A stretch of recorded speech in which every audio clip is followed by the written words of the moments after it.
Então, pessoal, bom dia. Estamos aqui novamente para uma aula sobre o romantismo. E não sei se vocês repararam, mas de fundo está tocando La Traviata de Giuseppe Verdi, aproveitando a nossa última discussão sobre a música, né? Terminamos na música. Agora eu vou pedir uma licença ao Pavarotti e vou pausar a ópera, inspirada na Dama das Camélias, e vamos voltar ao nosso conteúdo. Bom, começamos com música. Eu já vou dar para vocês a dica, né, de fazerem uma lista no Spotify, ouvirem os noturnos de Chopin, ouvirem um pouco de Beethoven, Wagner, Verdi. A música ela se torna um território muito interessante para a gente poder vislumbrar algumas hipóteses de do que se tratou esse movimento tão plural que foi o romantismo, né? Nós vimos que existe um romantismo nacionalista, patriótico, um romantismo valoriza reacionário, outro progressista, revolucionário, um melancólico, triste, interiorizado, um romantismo pautado no eu que não consegue, né, que vê um conflito insolúvel frente às demandas da sociedade, um eu que é um suporte de sonhos, ambições, e ele se choca com as demandas e os interesses burgueses. Vimos o romantismo, também existe o romantismo religioso, ou seja, voltado à transcendência, né? Isso desde o movimento pietista, ou seja, o romantismo é uma pluralidade. Dificilmente a gente vai conseguir chegar numa fórmula e dizer o romantismo foi isto e não aquilo. E a gente vê que talvez um dos grandes campos em que ele foi muito rico e talvez mais fácil de reconhecer suas diferenças foi a música. Temos tanto a música instrumental, que vai valorizar em muitos lugares o folclórico, né? Isso acontece, por exemplo, na Hungria. Nós temos também a música mais soturna, melancólica, introspectiva, como eu falei, do Chopin, e temos a ópera, que se torna uma das grandes fontes de entretenimento dessa sociedade burguesa.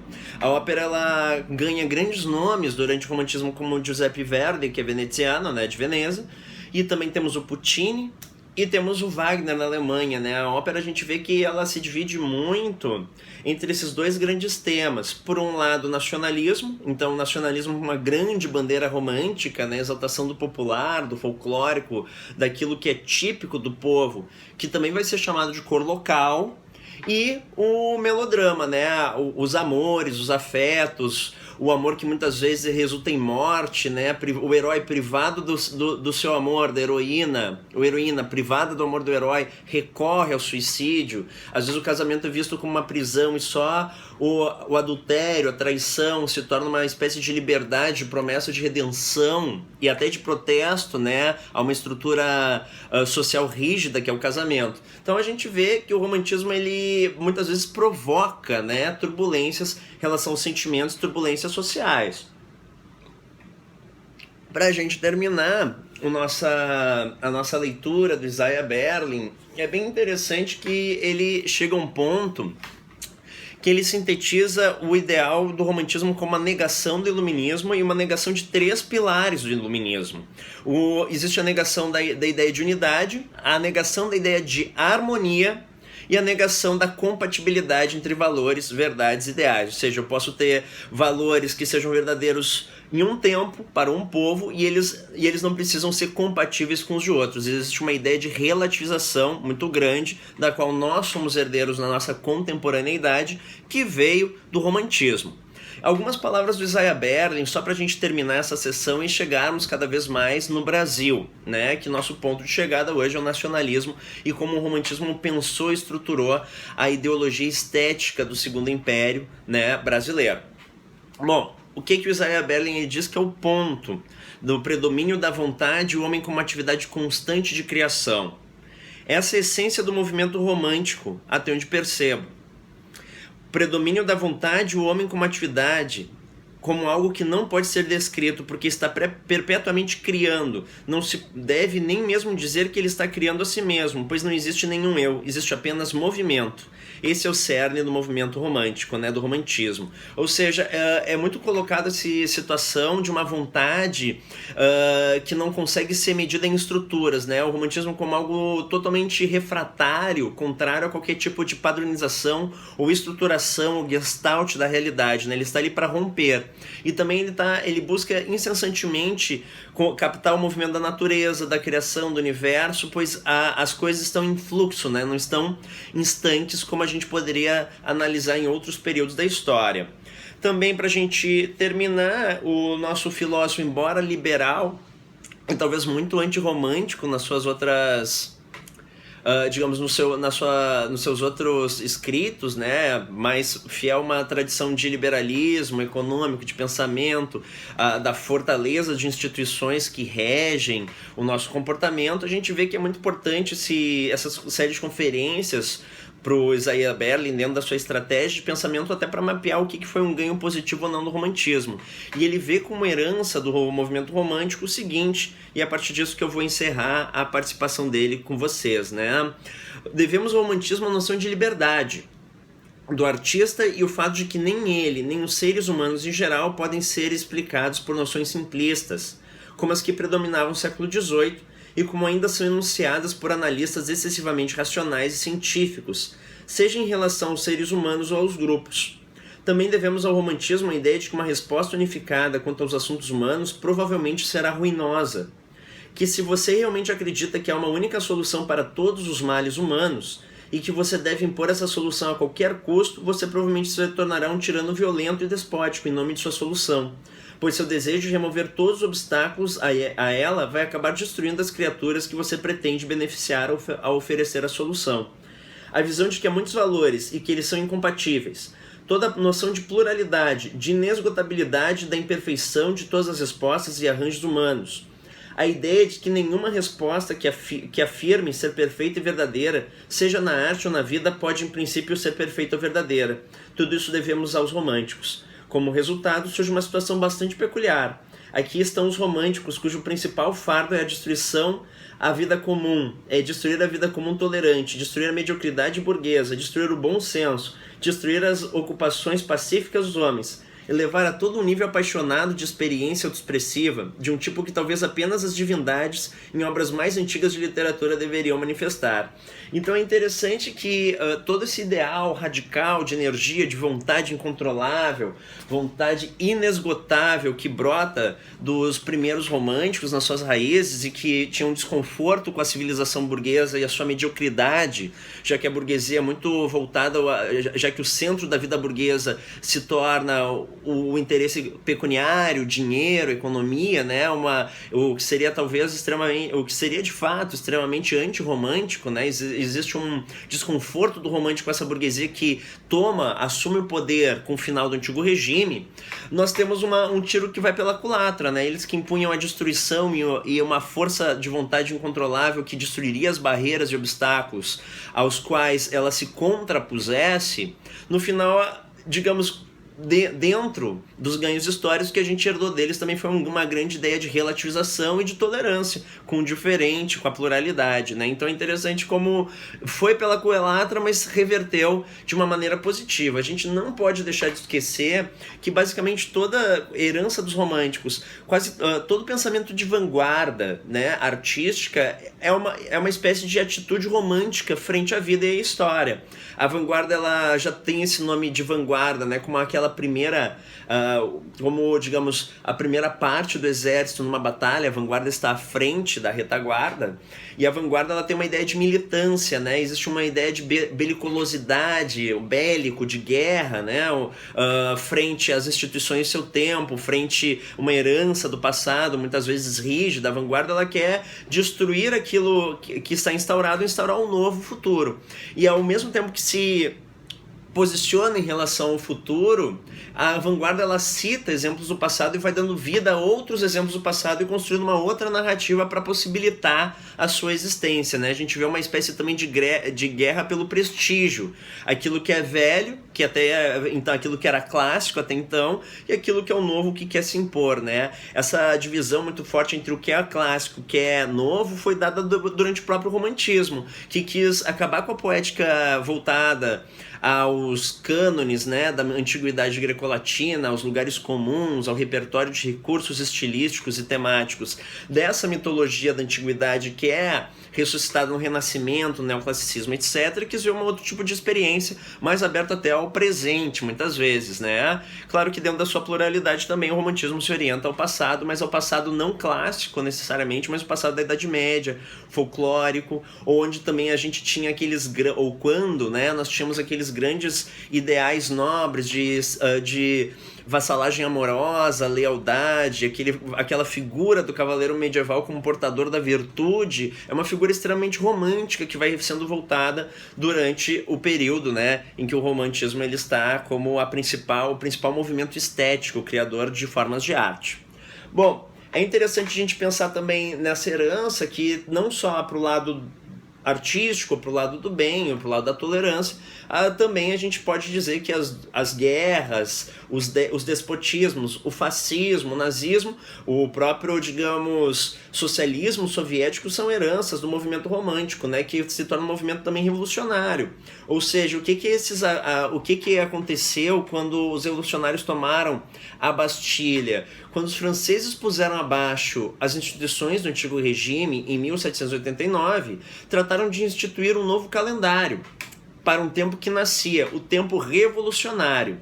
A partir daquele momento, um novo tempo se inauguraria e de seu nascimento viriam novas datas, novas leis, novos dias. Um mundo novo era fundado com a promessa de que ali a felicidade finalmente estaria ao alcance de todos os seres humanos, numa comunidade baseada na liberdade, na igualdade e na fraternidade. Né? A gente vê que é muito interessante tanto o movimento revolucionário francês quanto depois o movimento revolucionário soviético, russo, dos anos de 1917, a Revolução Russa. Eles foram muito importantes e fizeram uma coisa singular, que era mudar o calendário, mudar a ordem dos meses, instaurar novas datas, porque o calendário é um marco, né? É quase um documento, é um marco de civilização. A partir do calendário a gente organiza o tempo e a nossa relação com o tempo. E nisso eles estão dizendo que aquele tempo antigo, aquele tempo do antigo regime, ele acabou. Agora vem uma nova experiência que é o tempo revolucionário. É interessante como isso vai acontecendo e como o romantismo possibilita uma ideia também de uma violência muito grande, né? Ou seja, também se torna um ideal violento e de uma conduta violenta, uma poética violenta de destruição para colocar coisas novas no lugar do que era antigo. Isso também é possibilitado pelo romantismo, né?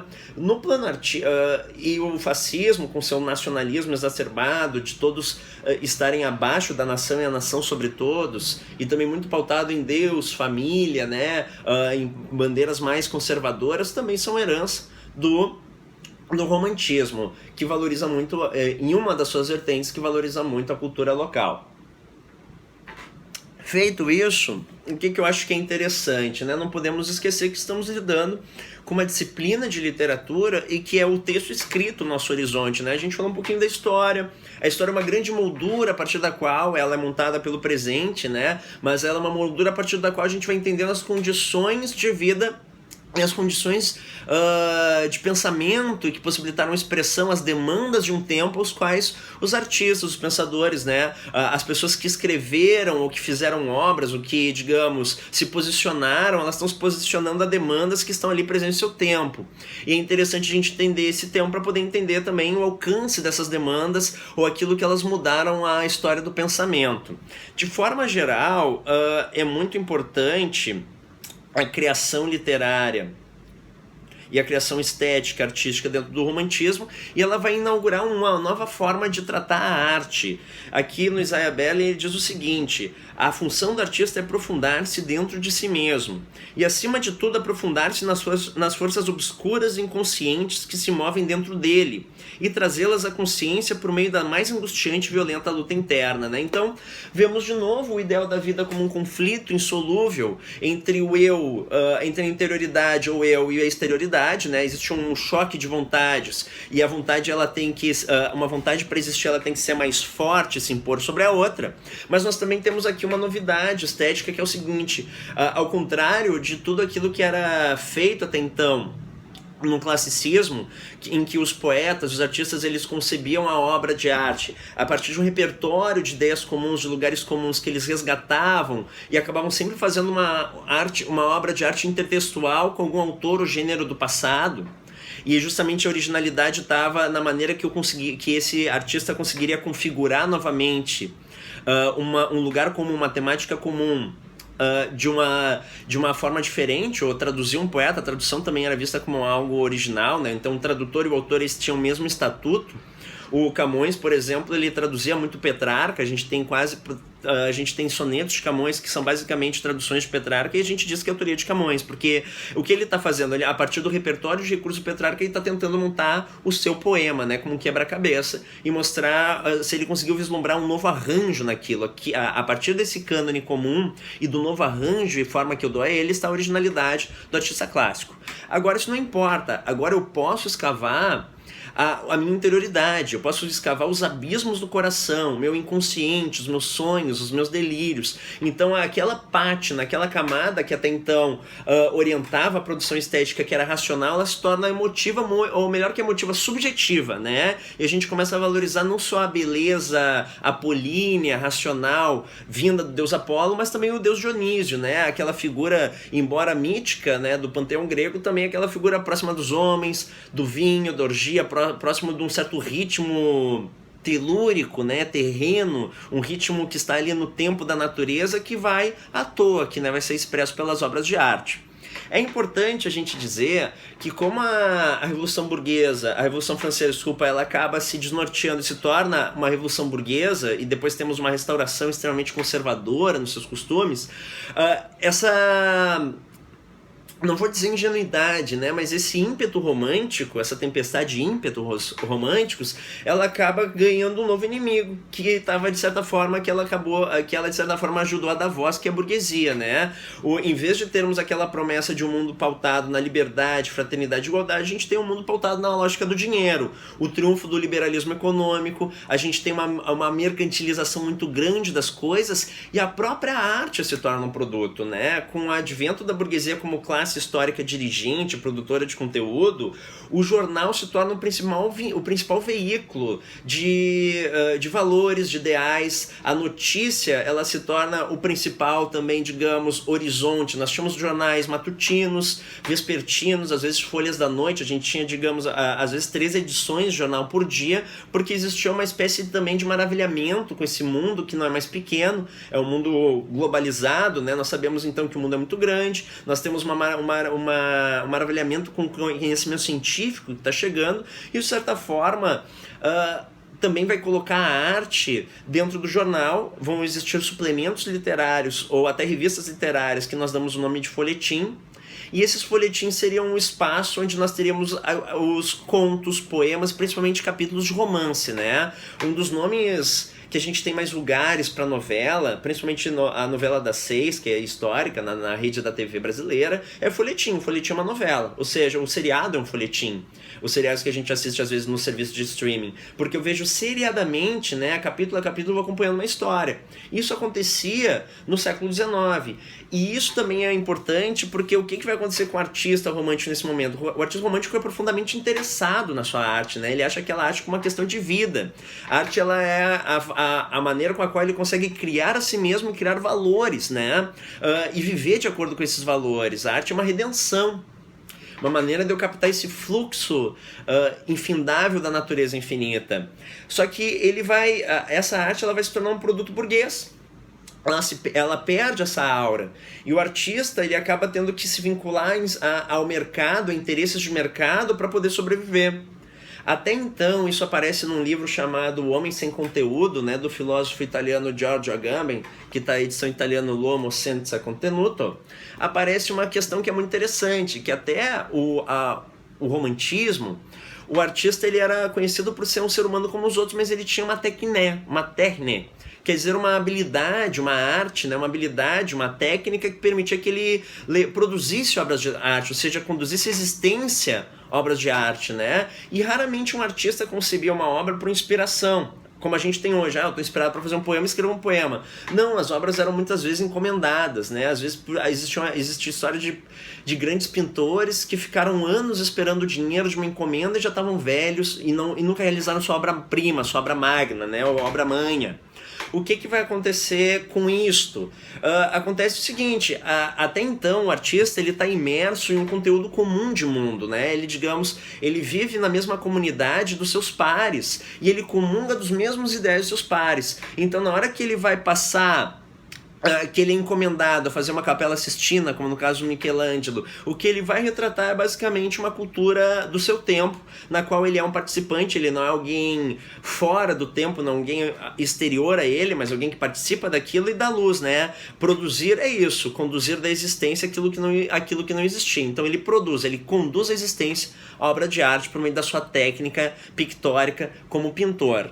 Agora não, agora o artista ele se torna um homem, um sujeito, né, um homem, uma mulher, muitas vezes fora do tempo. Ele não entende muito bem essa dimensão burguesa, essa sociedade, existe uma espécie de mal-estar na civilização. Ele se torna alheio, muitas vezes, ao espírito do tempo que corre noutra velocidade e com outros valores. Muitas vezes pautados pelo interesse do capital, como eu disse mais de uma vez, né? Os interesses burgueses, que não se importam muito com os teus sonhos, teus desejos, teus objetivos, ou tuas ambições, ou a expressão dessas ambições. Se importa com que tu faça a roda girar, a roda econômica girar. Então esse artista ele vai se tornando muitas vezes um homem sem conteúdo. Aquele conteúdo externo no qual ele durante séculos esteve, no qual ele foi porta-voz durante séculos, né? Ele estava inserido na sua comunidade e a sua singularidade era que ele podia expressar isso em forma de arte, mas não era uma outra singularidade a não ser isso, e até por isso ele mobilizava um repertório de recursos, ideias e lugares comuns e intertextualidades para dar voz a essa comunidade. Agora ele se perde, ele se torna alguém alheio ao tempo e que tem que escavar as próprias profundezas da alma para se expressar. Ou seja, ele se torna um homem sem conteúdo. Essa é a metáfora do Agamben. O artista vai se tornando um sujeito, uma pessoa, uma mulher sem conteúdo, e a partir disso existe uma alienação frente ao que o artista consegue, né? Até uma bipartição, porque não é o artista que dá o valor à sua obra, mas a sociedade que não é artística, que vai dar é o especialista que vai valorizar a obra de arte, não o artista. Esse artista muitas vezes ele se sente intimamente ligado à obra e vivo por meio dessa obra enquanto trabalha nela, mas quando acaba aquele produto ele não sabe o seu valor, porque esse valor é social, não é dado por uma escolha dele. E ele se torna um homem sem conteúdo, um sujeito que vai acabar retratando sua própria interioridade, sua própria subjetividade, desvinculada muitas vezes do tempo histórico. Isso pode acontecer e é uma das coisas que a gente vê então nesses artistas malditos, né? Como depois a gente pode ver, né? Bem romântico, mas o expressionismo digamos, movimento derivado do romantismo, o Van Gogh. A gente pode ver no Pollock, a gente pode ver em diversos artistas de vanguardas que pintaram sua própria interioridade. A gente não tem uma referencial externo àquilo, né? Ele tá pintando-se por dentro. O Balzac, que é um dos grandes autores românticos, ele tem um conto chamado A Obra-Prima Perdida, em que ele conta a história de um pintor, né? Até um pintor, um personagem histórico que existiu, que tá muito curioso sobre a pintura de um mestre. O cara tá há 10 anos pintando, né? Se chama Frauenhofer, se eu não me engano. Esse mestre tá 10 anos pintando sua obra-prima e ele não mostra pra ninguém. Um dia, quando ele vai mostrar isso pros seus amigos, seus companheiros, os amigos acham aquilo horrível porque não tem nada pintado ali. Ou seja, o cara ficou 10 anos mergulhado na própria interioridade e não pintou nada que fosse reconhecido pelo ponto de vista do crítico exterior à obra. Ele pintou, e aquilo tinha um profundo sentido vital para ele que estava pintando enquanto estava pintando. E era uma maravilhosa destruição. A gente vê, talvez, pelo retrato que o Balzac fala, seria muito parecido com as pinturas abstratas do século XX, principalmente o abstracionismo, o expressionismo abstrato do Pollock. Só que aquilo naquele código do século XVIII ou XVII não tem valor nenhum. E daí eles pintam, mas tem um deles que fala, mas isso é maravilhoso. Mas quando ele vai ver que não tem nada pintado ali, e nisso o Frauenhofer ele muda e ele adquire, em vez do olhar do artista interessado na obra e que tá profundo e tem um compromisso vital com a obra e isso lhe dá sentido de vida, ele passa a adotar o ideal do observador, do crítico, né? E daí ele vê que o olhar social, o olhar da recepção, e a partir da recepção, em geral, que a gente julga a obra de arte desde Kant, e ele vê, e pensar que eu perdi 10 anos da minha vida pintando nada, né? Então, nós estamos num momento muito forte de turbulência, de mudanças, né? O Kant ele vai dizer que a gente tem que julgar a obra de arte como a gente julga os outros conhecimentos, ou seja, de forma universal e desinteressada.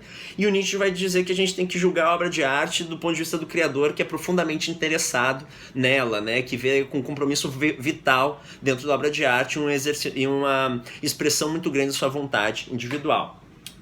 E dentro ainda da nossa ideia de revisitar a forma artística que toma conta do romantismo, percebam que como a gente está lidando muito assim com a singularidade, particularidade, com o eu que tenta fazer sua autoexpressão e ser diferente dos demais, a importância dos adjetivos, já que é por meio dos adjetivos que a gente vincula muitas vezes nossa opinião pessoal, né? Quando eu digo que fulano é corrupto, fulano é ladrão, etc., eu tô qualificando por meio de um adjetivo, mas eu também estou mostrando uma visão de mundo pessoal que é minha. Então existe um grande crescimento, né, na prosa e na poesia romântica como um todo. A gente tem muito essa presença da classe dos adjetivos qualificando as ideias. E também a gente tem muito exagero, a gente tem muita presença também de metáforas com a natureza e muito esse conflito entre o sujeito que escreve e a civilização, por outro lado, né? Um conflito entre os interesses que ordenam o mundo burguês e os interesses do escritor, da escritora, do artista em direção antitética, né, refratária a ela. O que é interessante é isto: se a obra ela vira um folhetim, ela perde sua aura. Tudo aquilo que era vital e digamos, único e profundo na relação do artista com a obra, ela se perde para se tornar um produto. E o artista vai ter que se vincular a essa sociedade, atender demandas da sociedade para poder sobreviver. Isso daí é uma das coisas que vão abrir uma frente muito grande, né? Um paradoxo no trabalho artístico, quando a gente tiver a arte como um produto vinculado também e vendido pela burguesia, né? Alguns artistas vão se submeter e muitas vezes mudar o final de seus livros para atender demandas de público. A gente vê então o surgimento de uma literatura de massa aí. Isso aconteceu com Arthur Conan Doyle, que estava cansado, enfarado de fazer histórias de detetive do Sherlock Holmes e resolveu matar o Sherlock Holmes. Houve uma tamanha ebulição dos seus leitores, tamanho, digamos, protesto deles, que ele foi obrigado depois de citar o Sherlock Holmes. Foi um grande mal-entendido, o Sherlock Holmes na verdade caiu de uma cascata, mas sobreviveu, e continuou a vida porque ele precisava daquele público para sobreviver. E vamos ter por outro lado também artistas que não vão se submeter a isso, né? Existe um certo debate aqui de qual é a função da literatura. E o romantismo vai abrir isso de uma forma muito clara. Vão ter aqueles que vão ver na literatura uma função expressiva ou estilística, ou a gente pode dizer uma função poética. A literatura ela tem a função de ser mera expressão da alma do artista, expressão individual.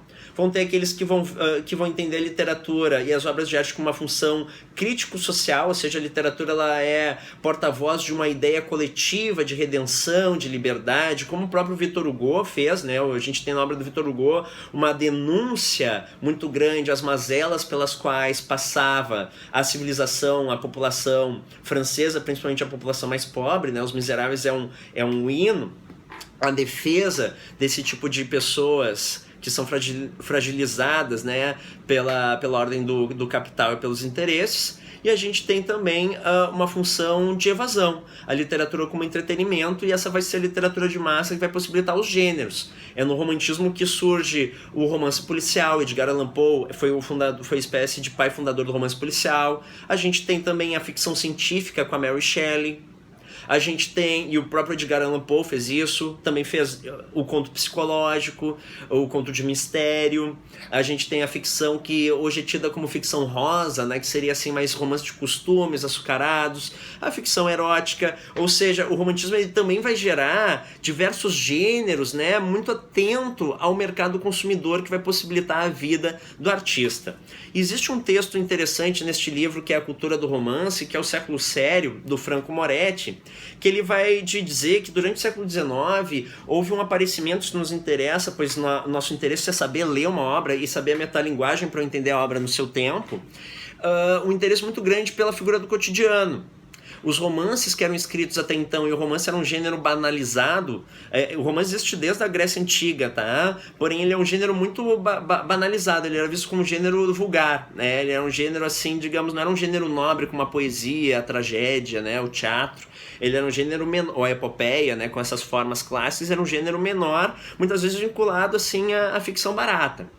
O romance, no século XIX, ele começa a descobrir a seriedade do mundo burguês e um certo encantamento, né, pelo cotidiano burguês. Parece que o romance ele vai captar uma ideia do tempo, um espírito do tempo de tentar ordenar, apresentar aquilo que é repetido, cotidiano das pessoas. Isso vai abrir, segundo Franco Moretti, dois tipos de história. Uma que vai se dar pela bifurcação, e ele chama bifurcação o inaudito, que é aquele tipo de estrutura que eu tenho sempre algo novo acontecendo, que gera mudanças, peripécias e viravoltas, turning points, né, em que as coisas mudam e vão mobilizando a atenção do leitor e até nos causando muitas vezes uma leitura mais visceral, mais física com aquela história, que é o que acontece em obras contemporâneas como 50 Tons de Cinza ou Anjos e Demônios, do Dan Brown, né? A gente tem então uma ficção que sempre tem coisas acontecendo, se bifurcando, sempre o inaudito surgindo e pouco cotidiano, né? A gente tem poucos tempos de fundo, muitas mudanças, né, em série rolando e captando a atenção do leitor até o final, né? Uma certa literatura de evasão, portanto, de entretenimento.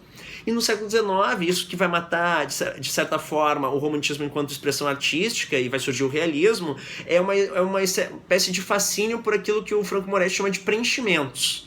Em geral, a gente tem nos livros da própria Jane Austen o encontro do herói com a heroína. Isso é uma bifurcação porque bifurca a história, né? Ele podia não encontrar, isso é uma história, agora esse encontro é outra. Mas depois a gente tem um longo cotidiano, eles falando com amigos, ele mudando de opinião, indo para casa de um, indo para casa de outro, ou seja, uma apresentação da ordem, da repetição, muitas vezes uma apresentação pautada por um narrador em terceira pessoa, mais analítico daquilo, né? E no final, a última bifurcação é quando os reencontros ficam juntos. Ou seja, vai para um primeiro plano aquilo que é cotidiano, uma espécie de fundo, né? E por isso também assume a narrativa, os verbos no imperfeito. É uma boa estratégia a gente ler o imperfeito como isso, o tempo da repetição, da ordenação, da continuidade, e não o tempo da ruptura, né? Era o famoso era uma vez, e a gente apresenta o cenário. E menos bifurcações. E o bifurcação se torna uma marca do romance de gênero, policial, ficção científica, etc, né? A gente tem essa bipartição. A ficção de gênero, ela nasce com o romantismo, mas ela também muitas vezes vai se vincular ao mercado, então ela vai destoar aqueles valores de autoexpressão e a expressão da alma do autor, como os românticos raivosos na sua raiz queriam, e por outro lado vai tendo esse caminho, né, de ter uma ficção mais em terceira pessoa, de maior preenchimento, mais séria, mais ordenada, com a figura do cotidiano burguês presente, que vai acabar dando vida ao realismo, né? A gente vê que mais tarde o realismo vai surgir muito por meio também aprendendo muitas técnicas literárias do romantismo e até alguns interesses românticos, principalmente no estudo do personagem, dos desejos do personagem por meio da análise psicológica, mas ele vai ser um movimento literário sem idealização. E o romantismo é profundamente idealizante, né? Idealiza os amores, idealiza valores, cria valores nos quais os artistas se empenham, se comprometem a acreditar. E isso daí é interessante porque hoje a gente acredita na democracia, e a democracia é uma novidade na história, mas a gente compromete a nossa vida e às vezes luta, né? E até da nossa vida, nos comprometemos por ela, é um valor criado socialmente, né? O romantismo tem essa ideia de que temos que criar bons valores para acreditarmos neles. Bom, e depois disso, né,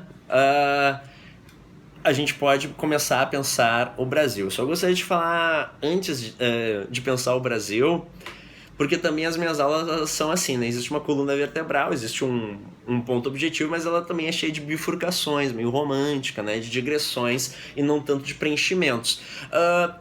O Isaiah Berlin dá dois tipos de personagens românticos que eu acho que são importantes, dois tipos de personagens que se tornam tipos, né, estereótipos do romantismo, lugares comuns, que são importantes a gente se ater. Um é o homem sem utilidade, né, seria o homem supérfluo, que é alguém que detém conhecimento, é muitas vezes puro de valores, trabalhador, idealista, mas não vê espaço para os seus valores dentro da sociedade, a sociedade sabe fazer uso desse sujeito.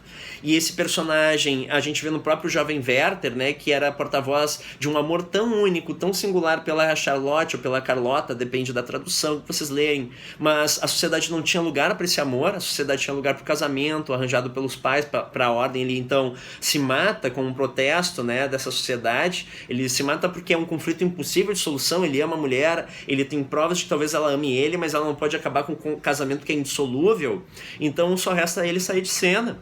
E essa figura do sujeito desse sujeito, do homem com qualidades, né, vai ser do sujeito supérfluo, vai ser muito frequente na literatura russa, principalmente em Turgenev e Chekhov.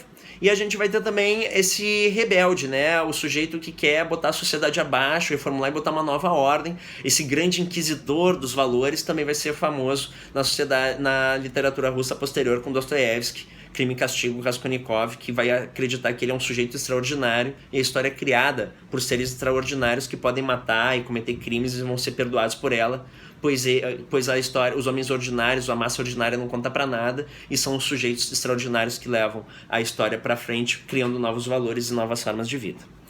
Feito isso, vamos para o Brasil. Pessoal, o que é interessante a gente falar no Brasil, né? Eu falei um pouquinho sobre aquela questão do calendário, e que o calendário organiza o tempo, e pensem aí comigo como é interessante isso, né? Uma diferença do Brasil para os Estados Unidos. Os Estados Unidos marca o dia do seu nascimento no dia da independência, né? O calendário também institui datas que nós vamos durante todos o tempo, os séculos vindouros, retomar. E naquela data tem uma espécie de fagulho, centelha que vislumbrou aquele episódio histórico, né, que vislumbrou o devir histórico. Os Estados Unidos, eles fazem sua independência em 1776 e marcam naquele 4 de julho o início da civilização deles. E eles reiteram todo 4 de julho a data da independência.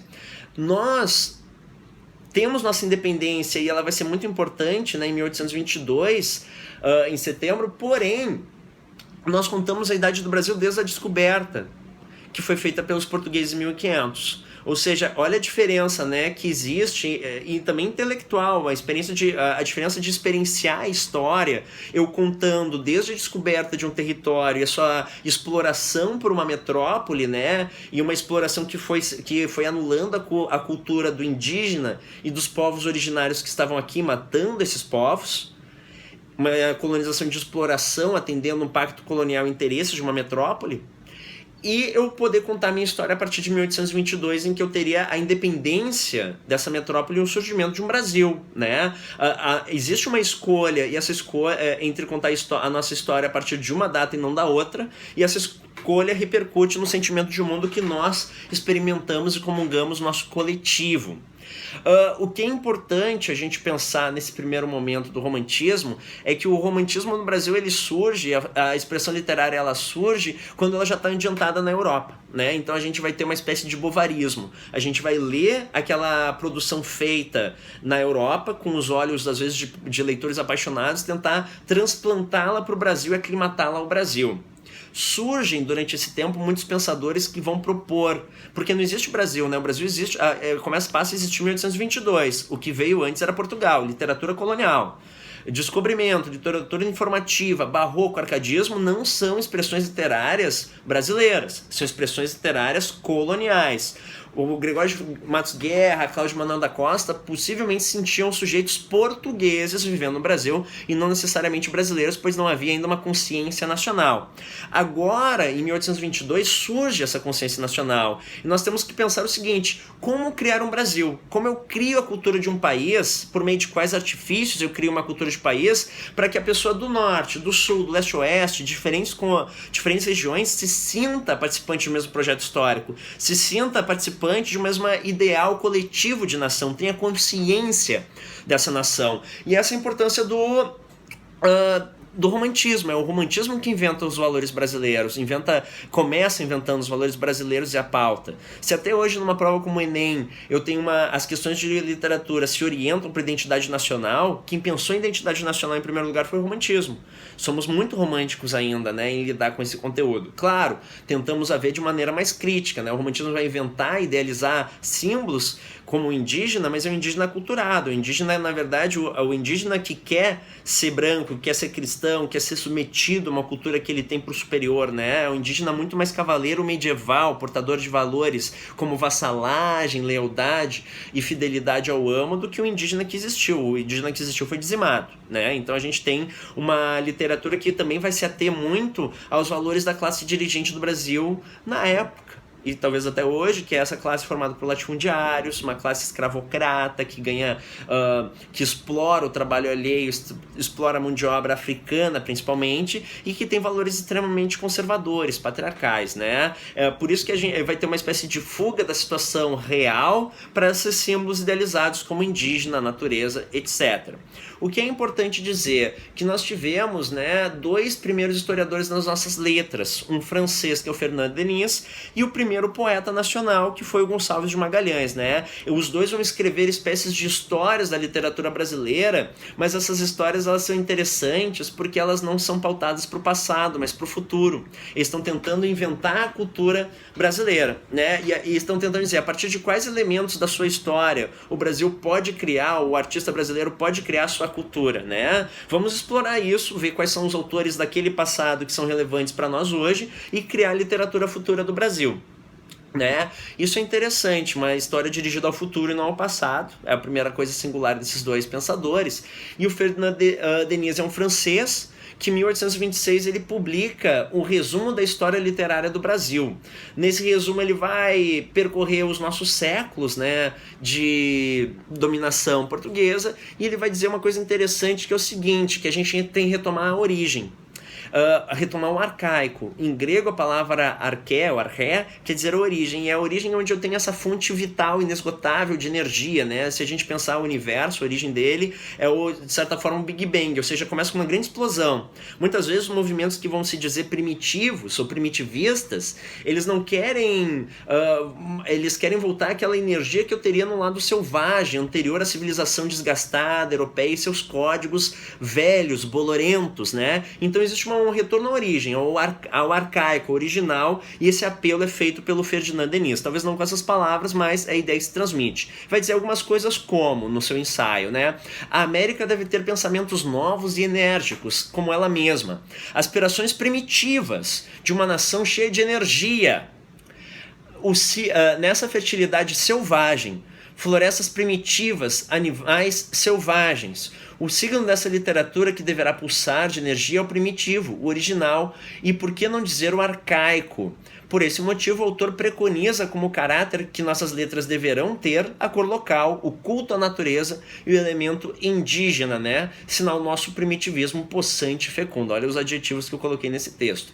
Além disso, o pensador também valoriza a miscigenação e a pluralidade étnica que constituem o Brasil, como fortes substratos para uma poesia exuberante. Falta-nos apenas que uma musa tupiniquim tanja a viola dos nossos poetas, né? Então, percebam que durante esse resumo da história literária do Brasil, o Fernand Denis ele vai dizer esses três temas, né? Cor local, aquilo que é singular da nossa natureza, o culto à natureza, que seria possante, revelaria a nossa singularidade em relação à natureza da metrópole, né? E também a nossa potencialidade de vida, e o culto ao elemento indígena, que é aquilo original, aquilo que estava aqui antes do homem ou do ser humano português, né? Ou seja, uma espécie de culto às avessas da Idade Média. Não tivemos Idade Média, mas temos a história dos povos originários. Ao fazer essa leitura, quem é que nós vamos retomar? Nós vamos retomar a literatura dos viajantes, século XVI, né? Aqueles relatos de literatura informativa, e a partir daquilo que foi colhido por esses... pelo Gabriel Soares, pela carta do Pero Vaz de Caminha, pelo Padre Gândavo, né? Ou seja, a partir pelos jesuítas que vieram, a partir daqueles relatos do contato com a cultura do povo originário, seus costumes como a antropofagia, a gente pode elencar aquilo que muitas vezes estava escondido, que não era tido como literatura, é citado novamente naquela contemporaneidade, século XIX, e é dito, a nossa literatura está aqui está a nossa origem, a nossa arqué, vamos explorá-la, e a a partir desses ideais vamos montar a literatura nacional. E é interessante que aqui ele ressuscita duas epopeias e diz que tanto em Caramuru, do Frei Santa Rita Durão, quanto no Uruguai, do Basílio da Gama, que são epopeias do século XVIII, né, nós temos parte, embora a forma seja clássica, epopeia, que é um gênero clássico que vem de Homero, a gente já tem uma espécie de exaltação do bom selvagem, do homem natural, do povo originário, do indígena. O indígena no Caramuru que é submetido ao homem branco e quer participar daquela cultura do homem branco, e no Uruguai ele luta pela sua liberdade, né, ele quer a sua liberdade, e é justamente o ser humano natural que está embrenhado na natureza, esse herói mítico, portanto, idealizado, que vai ser a nossa identidade nacional, tá ali, e o culto à natureza, né? Ele vai citar essas duas obras como uma potencial origem de temas para a literatura brasileira. Depois disso, nós temos, em 1826, portanto, né, nós temos agora outro pensador, e esse vai ser o nosso primeiro poeta, que é o Gonçalves de Magalhães, que é o ponto final da nossa aula de hoje. O Gonçalves de Magalhães ele também está interessado nessa história do futuro, o que vai acontecer com o Brasil, o que deve ser a literatura brasileira. E a gente pode dizer que o romantismo vai ser durante muito tempo a ideologia estética, artística do Segundo Império, né? Ele que vai criar os valores e a cultura do Segundo Império e seus símbolos, né? Que muitas vezes ao longo da história vão ser retomados. Em 1922 tivemos a Semana de Arte Moderna, o movimento modernista, que vai se dizer um movimento antropofágico. O que ele retoma? Ele retoma os textos viajantes e retoma a figura do indígena e os textos românticos, né? Ele não quer saber de Machado de Assis, ele quer saber de José de Alencar, e dentro dessa potência atrelada à terra, tupi or not tupi, that's the question, né? Diz o Oswald de Andrade no seu manifesto. Ou seja, a partir daqui a gente teria os símbolos nacionais. Então vejam como muitas vezes na história a gente vai citando tempos, né? O romantismo ele cita o passado que ele interessa em relação ao elemento indígena e a natureza brasileira, como até signos de oposição à civilização portuguesa, da qual nós estamos nos divorciando, né? Nós não somos mais portugueses, somos brasileiros, vamos criar o Brasil a partir disso. O movimento de 22 cita eles de novo. Depois a gente tem atitudes do concretismo, do tropicalismo, vão citar 22. Ou seja, olha como a gente tem uma espécie de eixo literário que vai se dando a partir das vanguardas, né? De vanguardas que querem criar uma nova experiência do tempo e retomar uma espécie de consciência da nossa identidade, do passado diferente. Bom, Gonçalves de Magalhães foi um cara prolífico. Ele foi político brasileiro, muitos dos poetas, Gonçalves de Magalhães foi político brasileiro.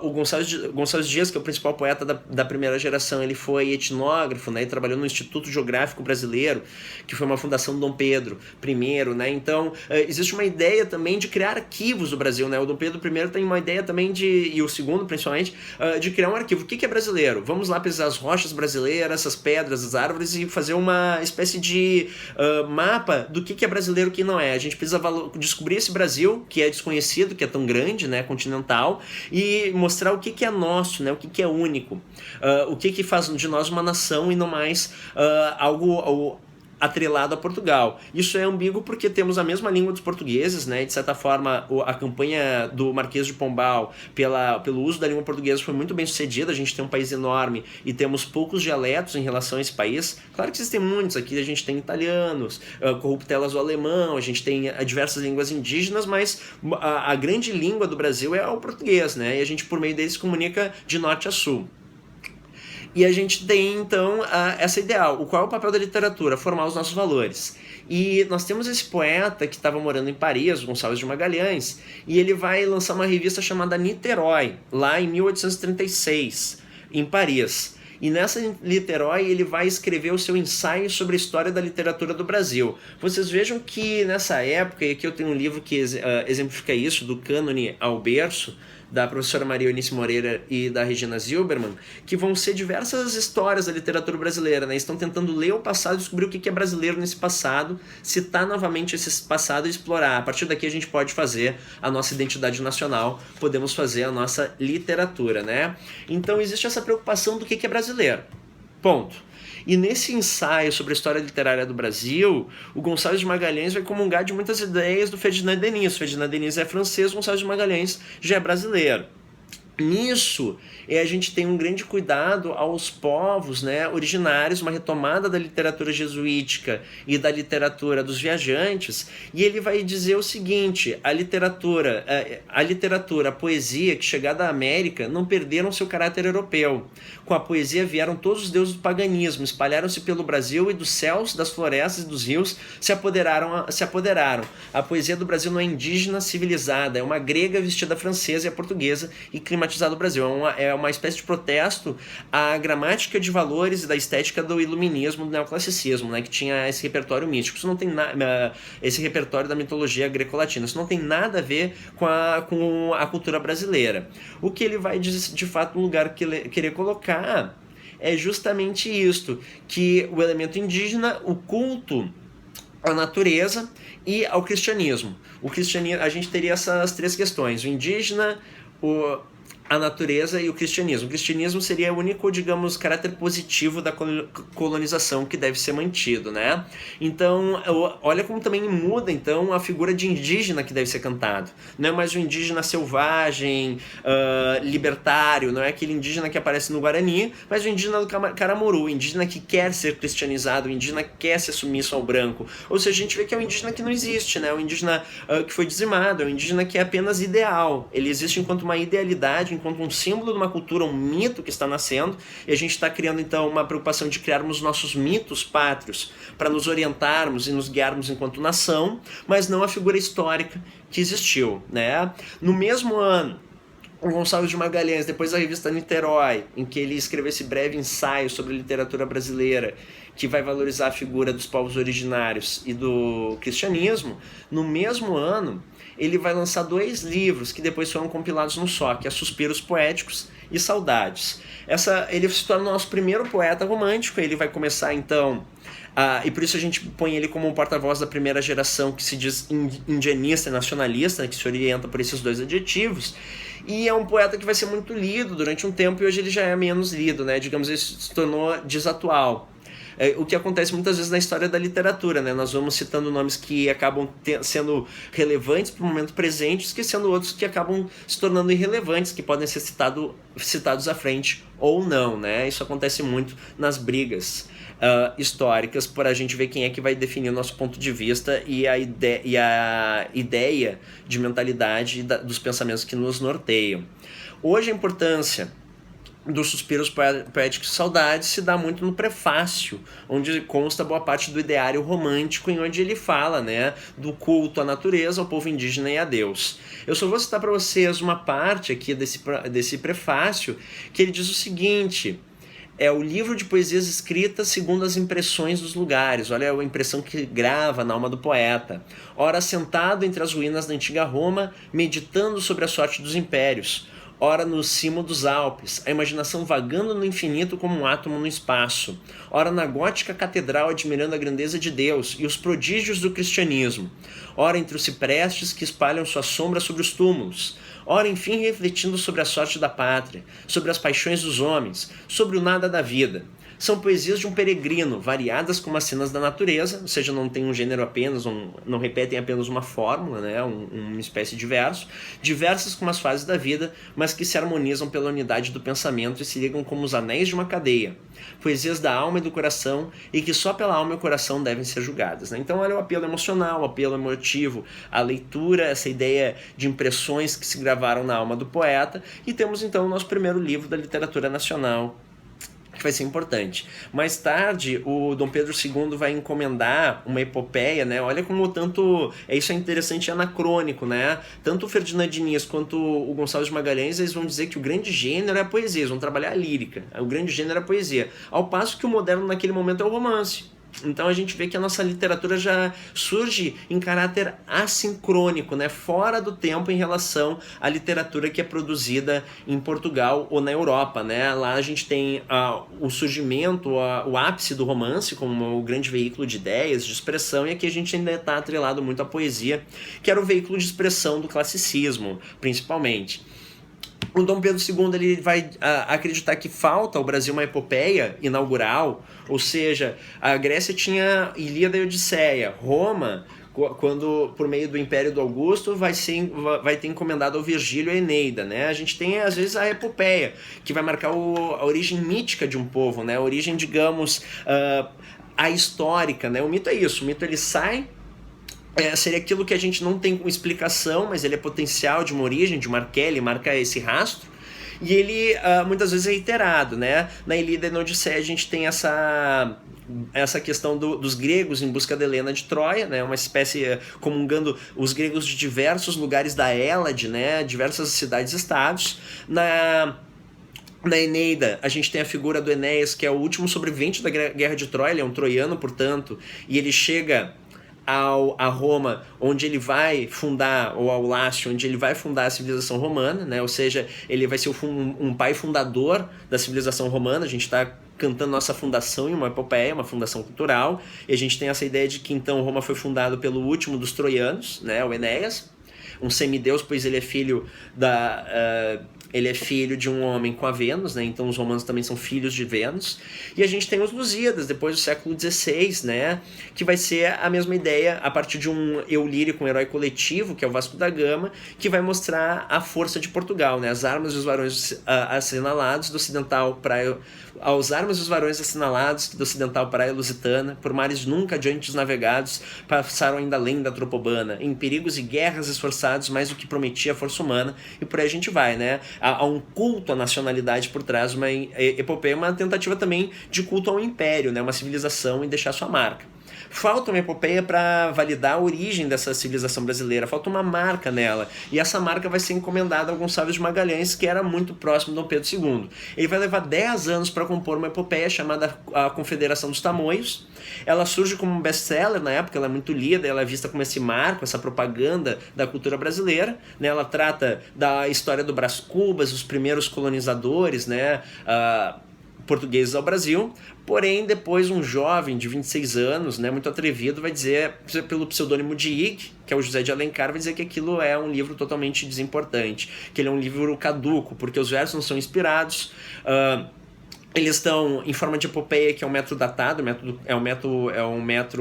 um gênero clássico que não dá conta dos novos tempos, e ele vai, digamos, desmontar aquela epopeia e dizer que na verdade ela não deve ser porta-voz do Brasil. No mesmo ano, pouco depois, o Alencar vai lançar o Guarani, que também tem a figura do indígena e da origem nacional, mas já é um romance, ou seja, já é uma nova prosa, já é em prosa, já está num novo método, num novo gênero literário mais relevante para a modernidade daquele período.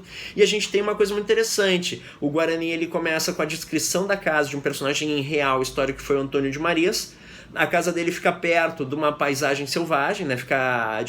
Ela fica antes das matas. Dentro da casa a gente tem o brasão da família portuguesa, móveis portugueses e muitos artefatos indígenas, mostrando essa casa, esse espaço como a junção dos povos português, colonizador e indígena, né? Que são os substratos, segundo Alencar, da identidade nacional. Nós seríamos brancos e indígenas, né? Segundo Alencar, segundo o primeiro romantismo brasileiro. Então é interessante que também surge esse herói mítico, né? Um herói que começa na história, porque ele é mapeado historicamente, que é o Peri, mas no final existe uma tempestade mítica e ele se perde. Então a origem é um romance curioso, porque opera uma subversão. Em geral a gente tem o mítico e depois o histórico, o calendário e a reiteração das datas. A gente começa no Guarani com o histórico, né, com o calendário, com o factual, e depois a gente vai para o tempo mítico aberto para o amanhã. O Dom Pedro II ele mandou para muitos intelectuais a Confederação dos Tamoios querendo defender a obra. Foi até para, digamos, o Gonçalves Dias aqui, o Monteverde, foi até mesmo para Portugal, para Alexandre Herculano, mas ninguém se propôs, ninguém se comprometeu a defender essa obra, porque ela já parecia de fato muito desgastada, né? Muito velha, bolorenta, devido aos novos tempos, e a gente tem no final o triunfo do Alencar como a porta-voz do novo, né? Do que seria o nosso romantismo, que em muitos seus símbolos também está datado. Bom, a aula ficou grande, eu espero que vocês tenham gostado, né? Quaisquer perguntas, por favor, coloquem ali que eu vou tentar responder conforme for possível. E na nossa próxima aula a gente vai lidar então sim com um grande poeta, né? O primeiro grande poeta brasileiro, que é o Gonçalves Dias. Não esqueçam, portanto, desse ideal voltado a que o romantismo se torna a ideologia estética do Segundo Império, né? E responsável por inventar a cultura brasileira. Ressuscita símbolos do passado para ser uma contradição com Portugal, para a gente poder se autorizar a falar essa língua e dizermos não somos portugueses, somos brasileiros. Vai ter uma filiação ideológica muito grande com os intelectuais da França daquele tempo, né? Principalmente os revolucionários. E quase como a partir da, digamos, uma gramática intelectual francesa, a gente vai importar muitos dos nossos ideais românticos aqui, tá? Lembrem que esse romantismo é idealizado e não é factual, não tem preocupação com a realidade imediata, né? A realidade continua escravocrata, latifundiária, conservadora, explorando os outros, mas a musa canta um canto idealizado, tá? Muito obrigado, ficamos por hoje, até uma próxima aula. Um abraço, tchau, tchau.